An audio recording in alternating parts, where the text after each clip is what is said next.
This is the Aftermarket Radio Network.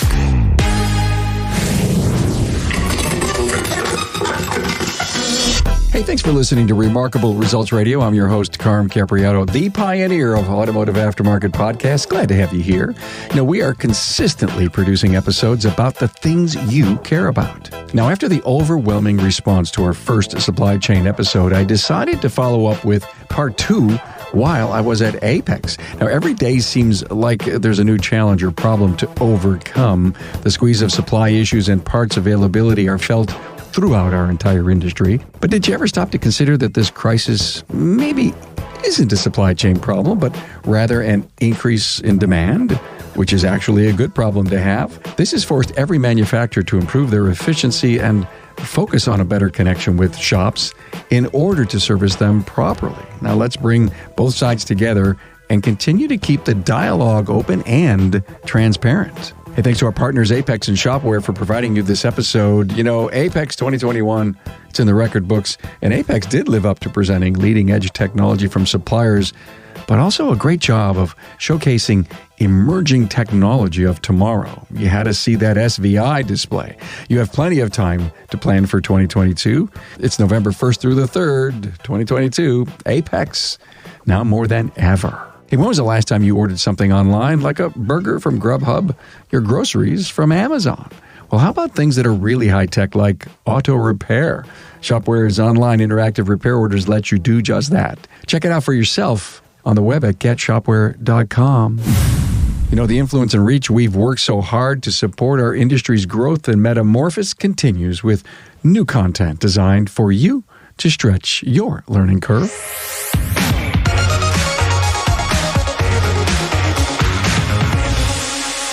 Hey, a warm welcome to a great panel on supply chain part 2. You hear some noise in the background? I'm in Joe's garage inside of Repair Shop HQ here at Apex 2021. And it is one of the most fascinating and different experiences that I think any service professional can have. And if you're listening to this, of course, Apex is over. And I'm trying to tell you that you missed out on something really cool. And I'm right next to the BG booth. They actually put a lift. And there's exhaust fans, or hoses, that it's an amazing event that's going here at Apex. But Paul McCarthy pulled together a hell of a panel back in August, and I'm sure you listened to the episode. It was 237. It was a Town Hall Academy.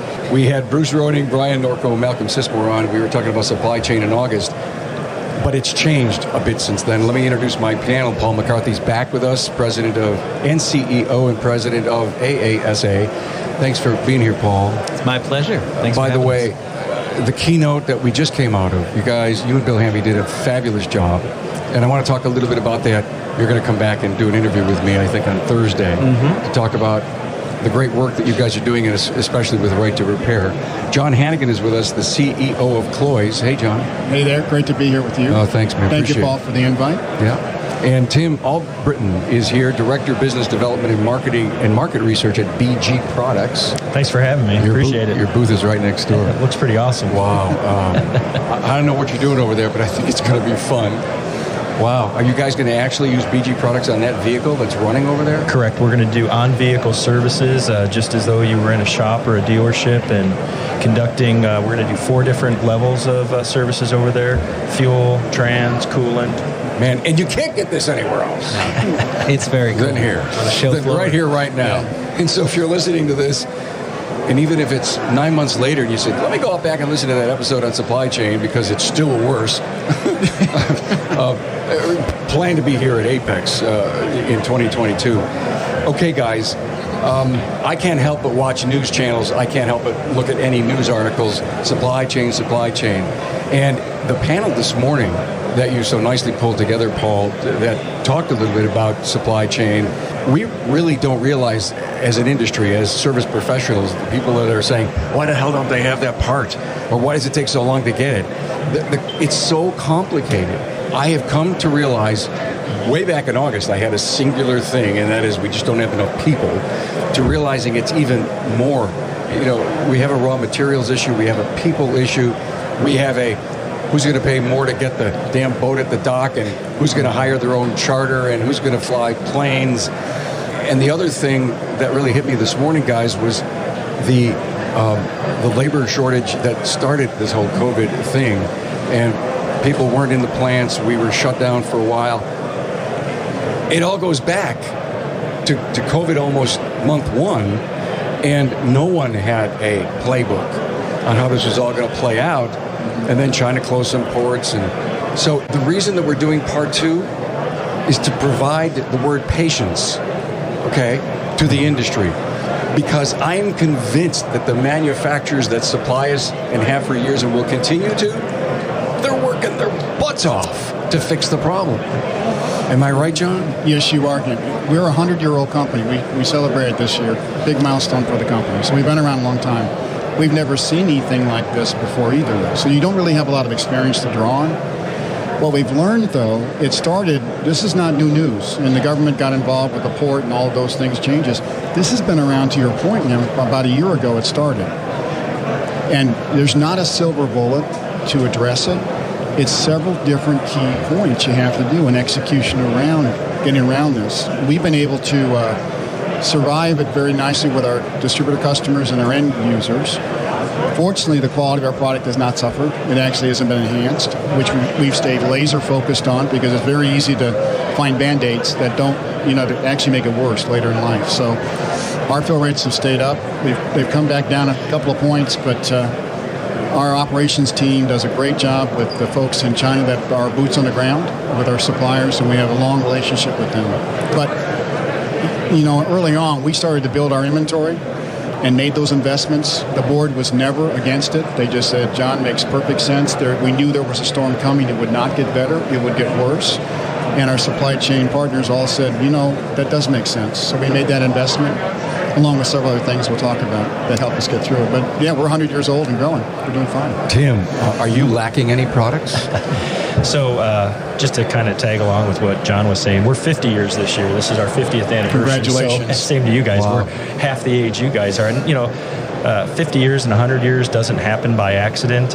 One thing that I will tell you that we've certainly learned over the last 18 months is just, immense communication with folks outside of our organization, our partner suppliers. As we were talking before this session, our supply chain logistics team, their cars are in the parking lot early in the morning and their cars are still in the parking lot late at night. That group is working tremendously hard to make sure that, we're able to deliver the way our customers expect us to. To have supply chain and demand go through everything the way that it has over the last 18 months, it's really unheard of for us. So, that's required a lot of patience, a lot of extra communication. Our teams, they're working hard. We're learning new ways to work through this. We're working smarter. We're going to learn a lot. I've heard our supply chain logistics team talk about, we don't want to go back to the way it was. We're very efficient and effective right now. So, from our perspective, we're a global company. Every market is a little bit different for us. So, we're certainly learning a lot as we go. We're changing. We're breaking a lot of rules. We're trying to figure out how we can meet expectations. And just like John said, quality cannot take a hiccup here. We've got to continue to deliver the way they expect us to. We've heard, don't buy a TV this Christmas. Mm-hmm. They're pushing them through. They're not sure they're going to be built right. So, you go to Best Buy, there's 5,000 TVs in a pallet somewhere, right? Yeah, there are. And it kind of comes back to the brand name and what BG and Cloyes has built over the 1,500 years. We're not going to risk. And so I'm sure the other brands of TVs that you see and such, I took my son, I have an 11-year-old son, and we were out at Best Buy looking at some computer stuff. You're right, and there's TVs all over the place. They're trying to get ready for holidays, right? But LG, some of the brands that are there, I would stick with. As long as you see a brand, I think you can stick with it. Guys, there is light at the end of the tunnel. Yes. I heard this morning on the news, mark me down here, that as much as there was a Halloween merchandise shortage, they had the biggest Halloween in sales ever. So nature found a way. I always love to say that. Capitalism found a way. Paul, you said it this morning on the keynote stage. You said it on my show in August about the analogy to World War II. Yeah, I think we said in August that this might be the biggest supply chain disruption we've ever seen since World War II. And I think we can now say in November, it absolutely is the biggest supply chain disruption since World War II. And its persistence, just in the fact, and I think you heard it from these folks, every day has a new challenge for manufacturers. I solved last week's problem, and this week has a new problem. It's a different material, it's a different issue. Nylon's now an issue, which was in perfectly good shape a few months ago. So it's just this continuing challenge and the continuing challenge. And I just want to mention on the quality front, because I think that is so key, because people are concerned. You know, there may be some folks floating around out there just trying to get whatever they can. But the brands you trust, every member I talk to, they are determined that there's nothing that's coming out, despite this high level of demand, despite this disruption. It always needs to have that quality that we promise, that we guarantee, and that dedication. So I think your shops can trust those brands that they trust. I mean, you're connected, like scar tissue, with all the manufacturers and all the suppliers. Anything you've heard in the last week that was a surprise to you? Well, I think one of the biggest surprises is kind of the million-dollar question of when is this back to normal? And we recently surveyed our members and just came back, and the average time was 11.4 months. That's a long time. What, to get a container? 11.4 months until we're back to normal on the supply chain. Okay. But the first thing I'd say is the answers were all over the map. People just don't know. Yeah. Because, again, every day has a different challenge. But we recast it that maybe the question is when do things start to get better? When do shops just get a little bit easier and better for shops? And I think there is some hope there. Mm-hmm. The coolest statistic that came out of our survey of members is that fill rates have improved significantly since earlier in the year. All the inbound issues, all the raw material issues, all the people issues are just as bad as they were earlier in the year. But we've been able to improve those fill rates, and it's because of the ingenuity of suppliers, these solutions that you've been hearing Tim and John talk about. And also, I'd say the collaboration up and down the supply chain, really figuring out what do shops really need, how do we fill this? Right. And I think it's just that dedication, everybody back on this side of the supply chain, to get the shops what they need to satisfy our customers. So we've gotten better. And to narrow that gap is pretty amazing considering what we're facing. Everything is more data-driven now than has been in the past. Tim, I don't know how you feel, but in the case of Cloyes, we are data-driven regarding future programming and our planning stand. We brought in people that we hadn't looked at before in an area regarding planning, on both over on the supply chain side in the Far East, as well as here, and also in Mexico for our international distribution.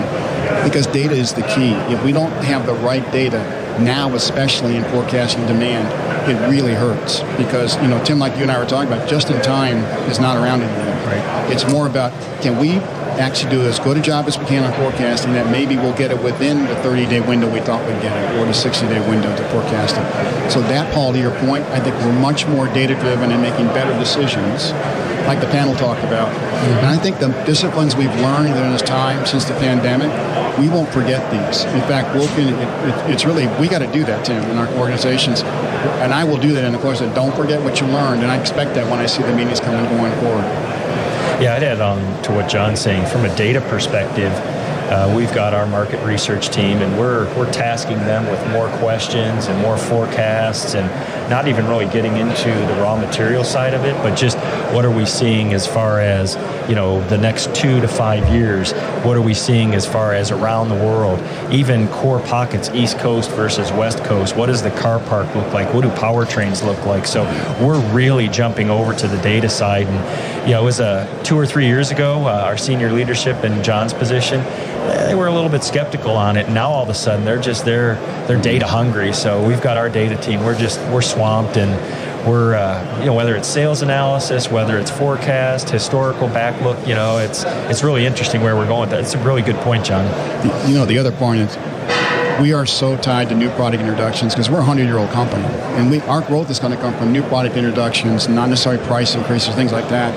So we have to be able to, and we're not missing the beat there. Yeah. We may miss a few, maybe 6 months on an introduction, but we have a certain number of platforms that we're going to introduce every single year, and our engineers are tied to that.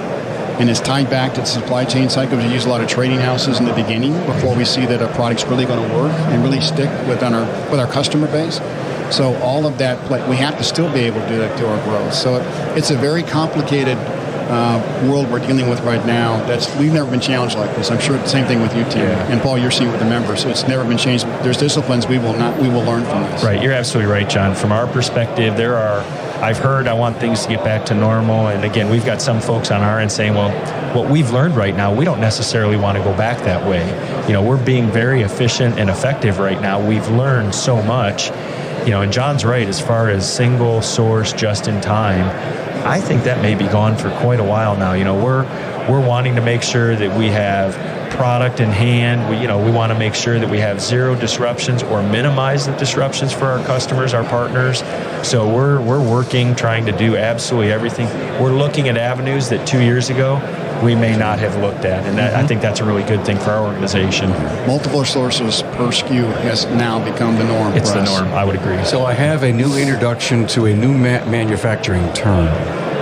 You're talking just in time, right? It's a manufacturing strategy. How about this? Can we get it?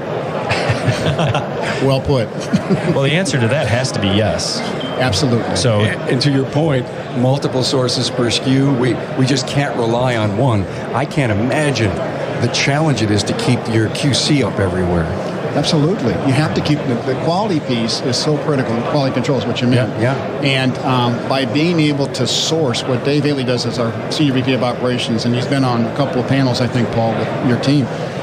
His team with our leader over in China who does our sourcing and our trading house checking. Our engineers check every SKU of every trading house part once a year for quality. And then every one of our contract manufacturers has to prove their ISO and IATF credentials every single year with them. We don't visit them because of COVID, but they have to give it to us and show us they renewed those. So that kind of discipline on them, and I'm fanatical. Did you get it this year? Where are you? It's all planned to see when they come in and actually get those credentials into us. Hey, Carm here. I find out the real reasons we are facing price increases. Carm here. Well, I can't say enough about the quality of instructors and the high level of technical and management training that was offered inside Repair Shop HQ during Apex 2021. Hey, it's in the record books, but the great news is that show organizers for Apex 2022 are hard at work again, assembling the best and the brightest instructors and the most timely and needed training for shop owners and technicians. And now watch for a robust schedule of training and product demos on topics such as engine performance diagnostic strategies, how to be an effective leader, wheel alignment and ADAS calibrations, controller area networks, and using social media to grow your business, just to name a few. With this caliber of training, make sure Apex 2022 is on your calendar. Now, that's November 1st through the 3rd in Las Vegas. And together, let's make 2022 the year of growing sales, profits, and productivity for your business. Listen here for more Apex 2022 training and registration information. The automotive industry is blazing through with so many twists and turns and changes. Careful not to crash. Yet amidst it all, the demand for repair is a constant. So the questions remain, will repair shops adapt or die? Well, our friends at Shopware Shop Management Software get it. Their CEO is a shop owner. They understand what it takes to repair cars, and they're ready for the next big thing in automotive. Shopware tailors mainstream web-based technology to the needs of the industry's leading repair shops. You can run entirely digital, phone optional, and paper-free. Interactive online repair orders will not only meet the needs of contemporary drivers, but they are blown away by the experience. Connecting the aftermarket together, Shopware's ecosystem enables next-generation shop efficiency and customer satisfaction without compromise. Full service onboarding and best-in-class support provide everything a shop needs to transform its business and stay competitive long into the future.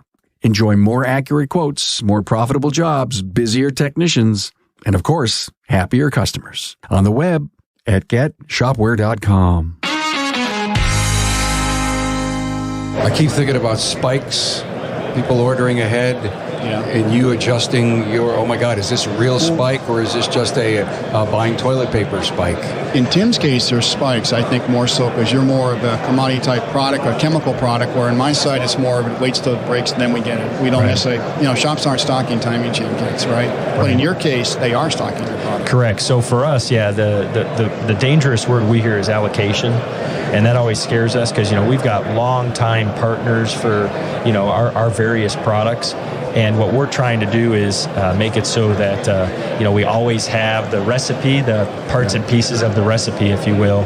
So from our QC perspective, they're testing products constantly. One day to the next day, what's coming in is changing, and there's not a whole lot we can do about it other than be prepared. Yeah. So one day, we may think the next day we're getting 1 million pounds of X part of the recipe, and we find out the next day, no, you're only getting 500,000 pounds of it. So it's really, taxed our team to be super flexible. As far as QC, we're doing more quality checks of product that we're considering. Every product part of the recipe that comes in, our team tests to make sure that it's exactly how we expect it. So that's another group of folks that their cars are in the parking lot early and their cars are in the parking lot late at night too. So one of the things, Tim, that your company did a great job when we worked together at Ford. At Cloyes, we now put together a group called the Shop Masters program. And Barry Harris, our VP of marketing, well, has done a great job introducing that because Cloyes wasn't as close to the shop owners before. They always work with the distributor's partner. Great relationships, nothing wrong with that. Amen. But if you're not there, if you're not there, and so we have almost 300,000 email addresses we now connect with every month, talking about our new product introductions, our training videos to make sure they do the job right. Because a typical timing chain repairs could be 4 hours, could be 15 hours. We can't have a problem there. Right. And our shop masters, there's 3,500 of them now on board within like 5 months that have jumped on to get that information early. And we actually we have a shop masters council of 5 shop owners now. And they give us feedback on our instructions. Are they easy to use? So we're trying to connect that shop owner closer to us as a manufacturer like never before.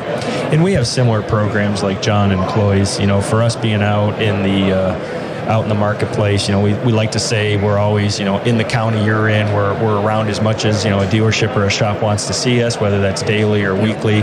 We are upping our game, so to speak. We're adding more training modules. Our LMS, has certainly become more and more prevalent. We're doing the carrot and stick type deal with technicians and shop owners and in-person training, virtual training, you name it, and we're willing and wanting to deliver it. So, that's an important part of working all the way through from supply chain to the end customer, making sure that it's as seamless as possible and constantly meeting or exceeding expectations from our side.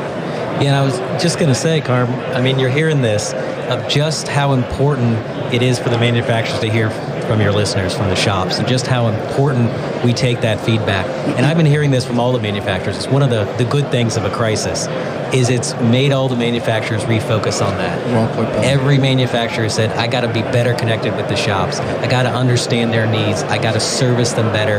And it's helped bring us together. And we're excited. I'm excited to hear that. I know my listeners are excited to hear the fact that the manufacturers are finally lending a sense of importance and credibility to the people out in the street that actually, buy and, throw away the box. You're not just the customer, you're the boss. Yeah, exactly right. And thank God no one here has yet to utter the word installer, because you know what happens. I jump all over you if you say that. And the service professional. And look at inside of Joe's garage here. I'm so impressed with the number of shop owners that are here. And this is only hour 1, guys. And it looks great. So let's go back to supply chain. And let me throw this word out to you. One word starts with a P, pricing. Okay.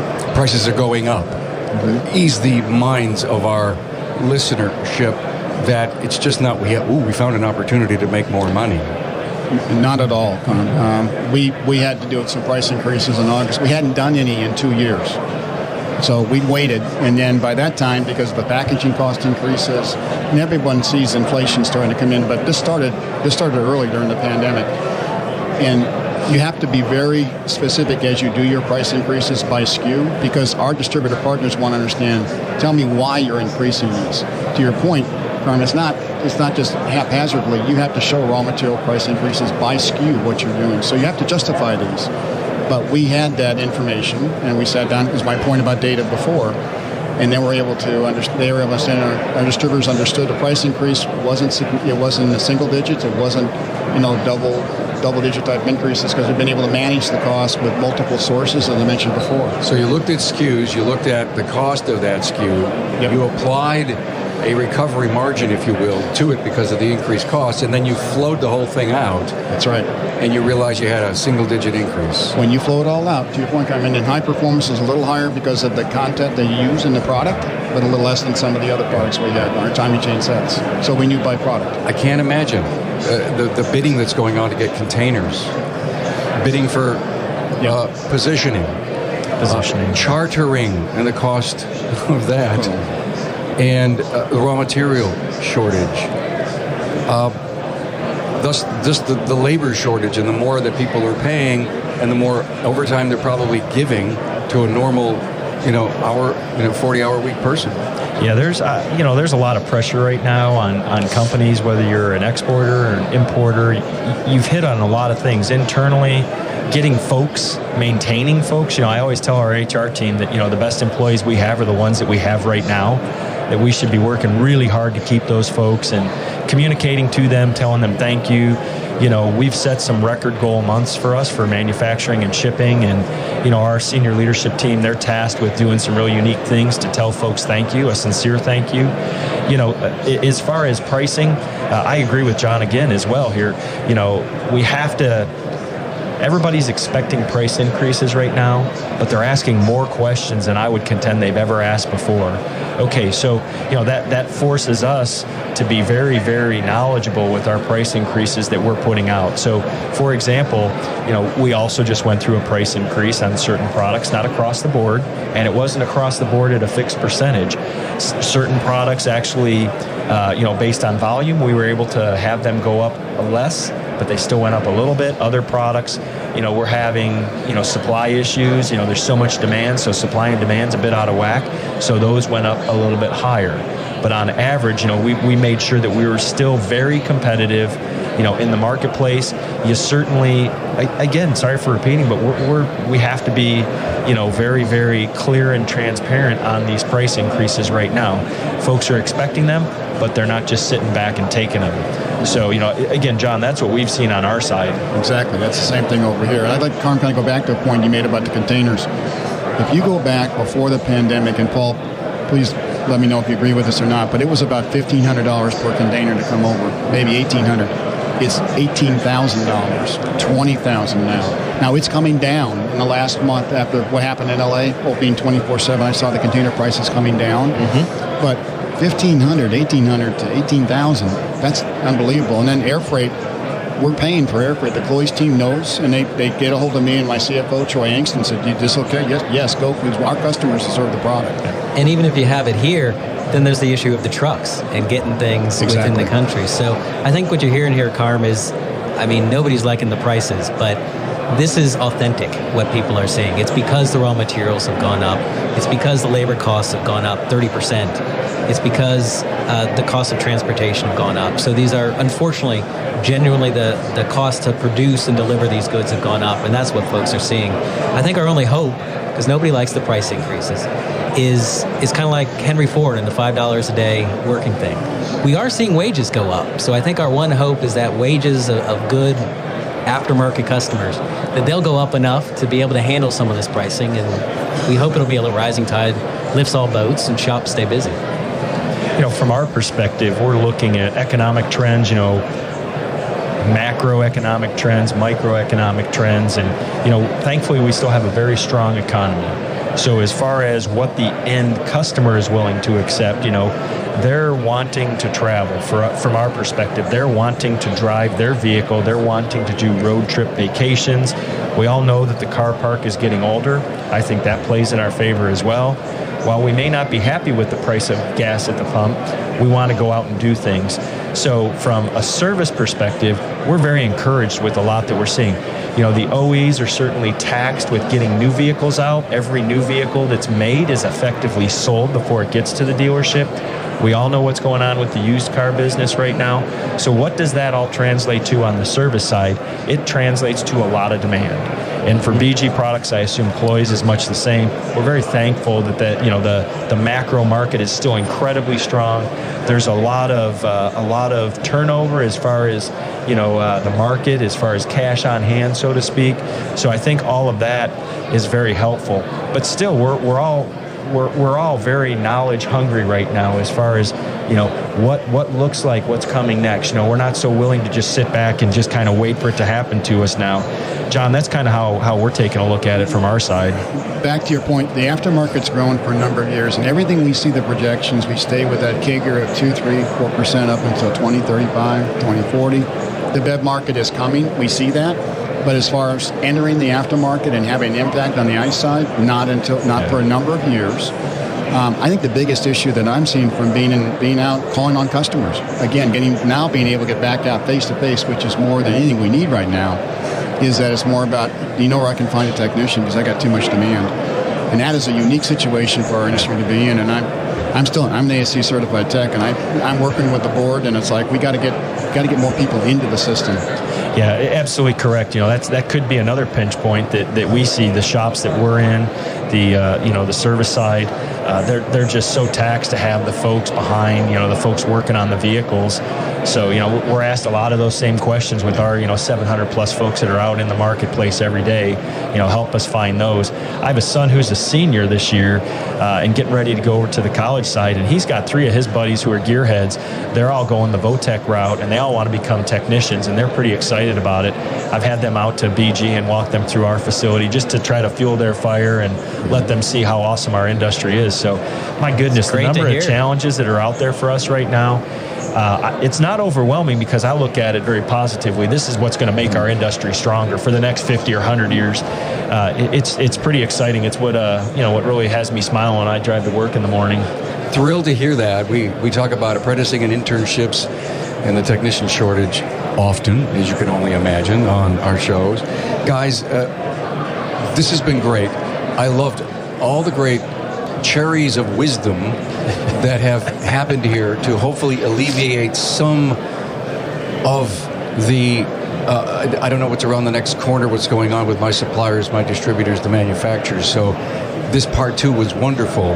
How did you plan for this 20+% growth in the traditional side of the business? Because everybody's busy, guys. And so part of maybe why I can't get what I need to fix the car, and now it takes 3 days to do a timing chain job, and it's only a 4-hour job, is because we have a bigger demand. Wow. It's like, oh my God, who wants to argue about that? We're busy. We're booked out a week and a half. So things are really good. They are very good, on your point, but we need to stay disciplined to keep it continuing to grow like it is. I think that I will never regret the inventory investment that I really made the board sign up to do early in the spring, because that was a multi-million-dollar investment that took us 6 months to receive all of it because of what we've gone through as far as the shortages on containers and such. But it's the planning side of it to be ready for the demand that's coming that is really the critical part, and the data behind it to make the right investment in your inventory. We got a couple overstock situations, but hats off to Dave Ailey and his team, because they have done a great job making sure we have the right part in stock and in our distributor network, because we use category management skills with our distributors to make sure it's closest to their customer. Yeah. You may have made one of the smartest decisions for Cloyes ever when we read your bio, your legacy bio someday. Don't do that. A little bit of foresight. But you said it, Carm. We keep talking about this as a supply chain problem. This is really a demand problem. We had the mother of all bullwhip effects, that unbelievable decline, then the unbelievable rise, and this continued strong demand. And that's what we're adjusting to, the system's adjusting to. These, as painful as this is for every shop to just try to get the part you need, this is really coming out of the category of good problems. It's really coming because there is this demand. People need their cars. We're coming out of out of COVID with more dependence on the auto than we had going into it, and how people want to live and where they want to live. And in the end, this is a demand issue. Hey guys, I'm not sure we can go on for 2 or 3 hours about this, but I think we got the essence of a really good part 2 on supply chain, Paul. Let's go around the room, put a bow on this. Let's do a last call. Paul McCarthy, President and CEO of AASA. Well, I just hope you heard that the manufacturers, the suppliers, we want exactly the same thing the shops do. We are desperately trying as hard as possible to get you the parts, tools, chemicals, technologies you need just to get these vehicles repaired. We're on the same side. We're working hard towards the same goal, and we want you to be successful. And it's nice to have this demand together. It's good for the aftermarket. I know, isn't it interesting? John Hanighen, CEO, Cloyes, great company. Thank you. Yes, sir. I would like to just say, customers, you are the boss. Back to what Paul said earlier. We really want to become laser focused even better than we ever have before, to listening to you, getting your demands back to us on what you need. We want to keep our quality up on our side for Cloyes with our Shop Masters group. It's fantastic to get the feedback from you as our end users. You are the king. Thanks so much, John. Appreciate that. Tim Allbritten, Director of Business Development and Market Research of BG Products. Your last call, sir. Sure. From our perspective, what a challenge, what an opportunity. We've learned so much over the last 18 to 24 months. A lot of us, a lot of our senior leadership, we know we're working smarter, faster. We're certainly happy with what we've learned so far, and we as well do not want to let our customers down. The shops, their customers, our commitment to them remains unchanged.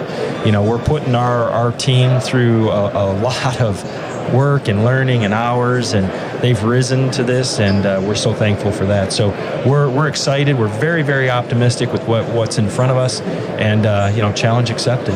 So wow, finally, what do you think of this Repair Shop HQ and Joe's Garage, Fantastic. guys? Isn't it something? It is. It's so exciting. I mean, I know you had your hands in this a little bit, Paul. But it's just great to see, bays on a show floor. We've never had it before, but to have all this tools, this training, and frankly, it's even more important for shops and techs and service professionals to come to Apex, because with all this new technology we're seeing in vehicles, we need the training, we need to be prepared. And the manufacturers, the suppliers, they're ready. We're ready to help everybody succeed in the future. And here's where you can find out about it. Well said, Paul. Thanks, guys. Thank you. Thanks for being on board to listen and learn from the premier automotive aftermarket podcast. Until next time.